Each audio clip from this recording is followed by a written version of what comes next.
রান্নার জন্য প্রয়োজনীয় মরিচ, পেঁয়াজ, রসুন, আলু সব রেডি করেছি। বলুন তো আজকে আমি কি রান্না করতে যাচ্ছি?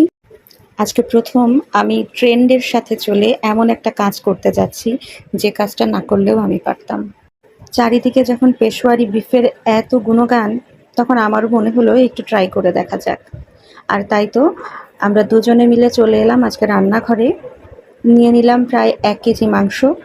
কিভাবে এই মাংসটা আমরা রান্না করলাম সেটা আজকে শেয়ার করতে যাচ্ছি।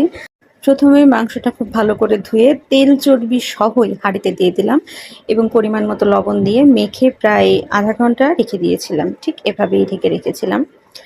এখন একটা পাত্রে কিছুটা পানি ফুটিয়ে নেব, গরম করে নেব মাংসের জন্যে। এবার মাখানো মাংসটা নিয়ে নিয়েছি।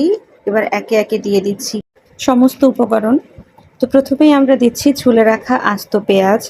এই পেঁয়াজগুলো আস্তই দিতে হয়, এগুলো কাটতে হয় না বা ছেঁচে দিতে হয় না।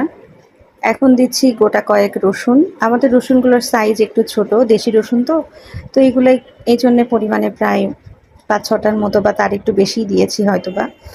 এখন পাতলা করে কেটে রাখা আদা। এই মাংসগুলো রান্নার জন্য রেডি করা হচ্ছে আর মনের ভেতরে লাড্ডু ফুটতেছে। খুব মজার কিছু সামনে আসছে তাই। তো এর উপরে একদম আস্ত আস্ত আলু দিয়ে দেওয়া হচ্ছে। এই আলুগুলা দেখে আমার বড় মেয়ে তো খুশিতে একেবারে আত্মহারা।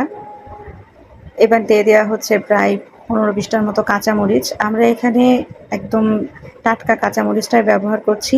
এবার দিয়ে দিচ্ছি গোটা কয়েক গোলমরিচ। একটু বেশি বেশি করেই সব মশলাগুলো দিয়ে দেওয়া হয়েছে। এখন দেয়া হবে টমেটো। টমেটোগুলোর সাইজ বেশ বড়, তাই ৩টা টমেটোই দিলাম। এরপর বেশ খানিকটা ঘি দিয়ে দেওয়া হচ্ছে। আমরা সবসময় গরুর মাংসে একটু স্পাইসি জিনিস দিতে অভ্যস্ত, একটু মশলাদার, একটু ঝাল বেশি হবে এরকম কিছু দিয়ে অভ্যস্ত এবং ওইভাবে খেয়েই আসলে আমাদের ভালো লাগে। আজকের এই নতুন সিস্টেমের রান্নাটাতে মনে হচ্ছিল একেবারে কিছুই যেন দেয়া হলো না। তো এর ভেতরে বেশ খানিকটা গরম পানি দিয়ে দেওয়ার পরে সামান্য একটু লবণ ছিটিয়ে দেওয়া হবে উপরে। এবার ঢেকে দেওয়া হয়ে গেল। তো এ পর্যায়ে জাল একটু জোরে দিব। মোটামুটি জাল উঠে গেলে মানে ফুটে গেলে পানিটা, তারপরে আস্তে আস্তে জাল কমিয়ে দিতে হবে। একদম হালকা জালে এভাবে রান্না করে ফেলতে হবে। আর রান্নার পরে এই হচ্ছে আমাদের পেশোয়ারি বিফের লুক, যেখানে সব রকমের গোটা মশলাগুলো থেতো হয়ে গেছে, একেবারে গলে গেছে আর মাংসগুলো মোটামুটি নরম হয়ে গেছে। এই মাংসটা খাওয়ার পরে মনে হচ্ছিল ৭১-এর যুদ্ধটা ঠিকই ছিল।